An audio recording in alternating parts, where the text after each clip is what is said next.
Welcome to the Equipping Leaders podcast. I'm your host, Natasha, and my goal with this podcast is to equip leaders with tools to make their leadership journey easier and more expansive. Today, I'm going to talk about feedback, and I want to start with what it is and why it's so difficult. At its core, feedback is sharing information with someone with the intent to help support their development. It's really nothing more complicated than that. Now, the reasons why we don't give feedback or don't give good feedback are more complicated, but feedback is not for what your own gain or to make others feel less than. It's for development because we care about the other person and their career or reputation. When we view feedback through this lens, we think, of course, it's easy to give feedback, but it still doesn't happen. And when it does happen, it can feel like you're going in circles. So, why is that? This is where I want to talk about the intersection of feedback, clarity, and accountability. They all have to work together.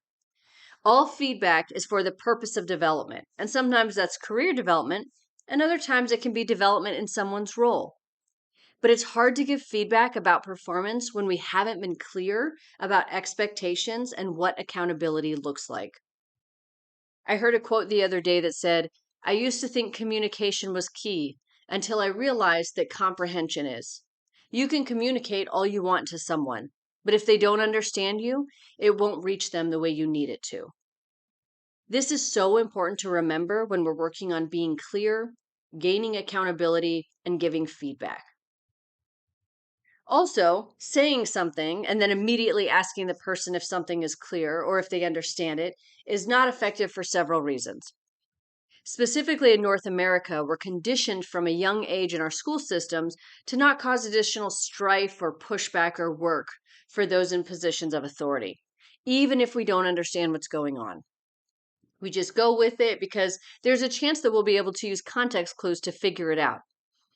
And then as we get older, we start to make different associations, especially along the lines of asking for clarity. Like if I ask questions, it could make me look incompetent, ignorant, or needy. And when I say that out loud, I know that sounds ludicrous, but that is how the human mind works. Asking questions is not worth the internal emotional risk that it involves. So most people will not ask for clarity and will move along as if they understand. So, with this in mind, how do we get that comprehension and understanding? Of course, we can use the specifics of timelines, deliverables, and examples.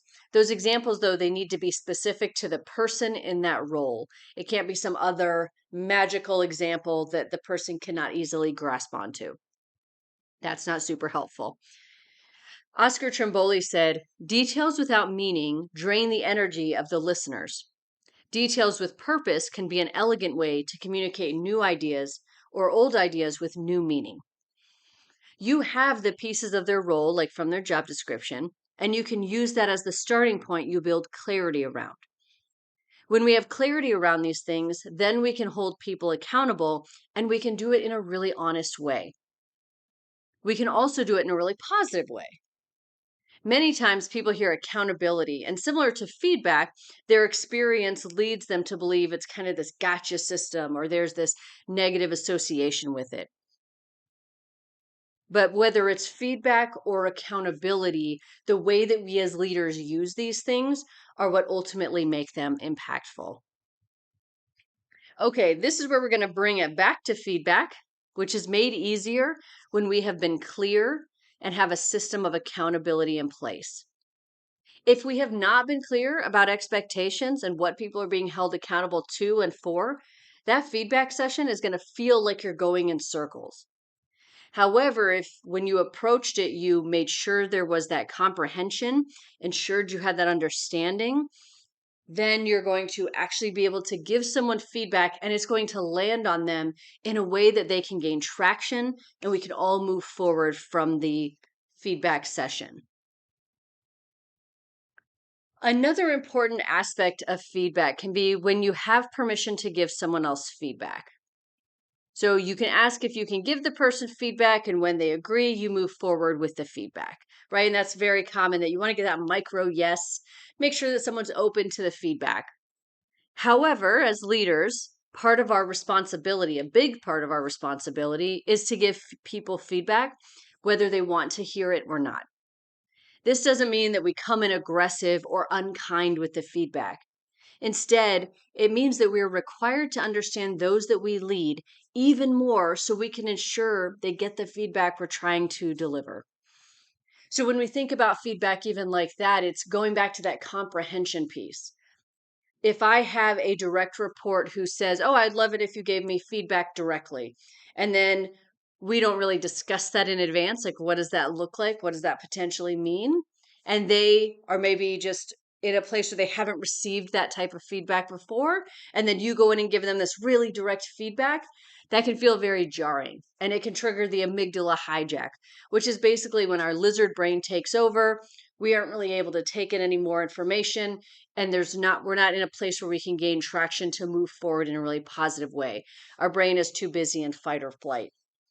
So as leaders, really, when you first get a new direct report or you're first working with someone, to ask them, how do you like to receive feedback? I will say that most people will say, "Oh, I love direct feedback. Just give me feedback directly."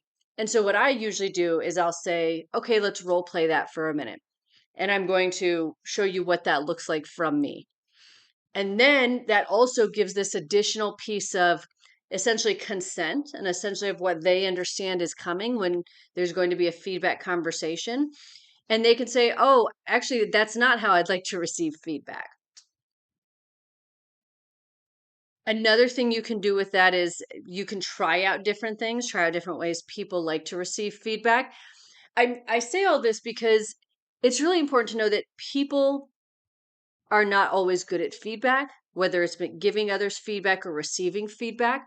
So, if we want to be good at it, if we really want people to have this actionable feedback, not only are we considerate about it, making sure that we have that clarity, that comprehension, and that accountability around it, but we want to make sure that that person is going to be able to take that feedback in a way that is palatable for them.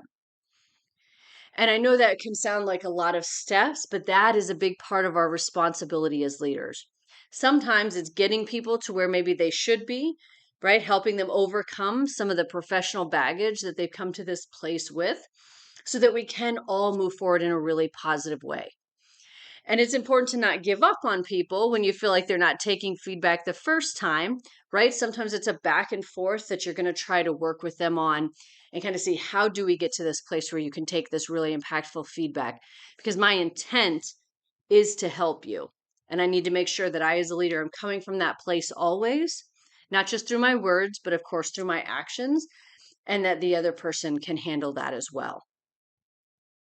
So, this is just part one of a multi part series that I'm going to be doing on feedback. In our next episode, we're going to start talking through just a format for giving someone feedback. Sometimes we think, "Oh, yeah, I'm going to give this information." But sometimes when you have not a script exactly, but just a format to follow, it can make it a lot easier for you to really dive into those conversations. So, that's what we'll be talking about in our next episode.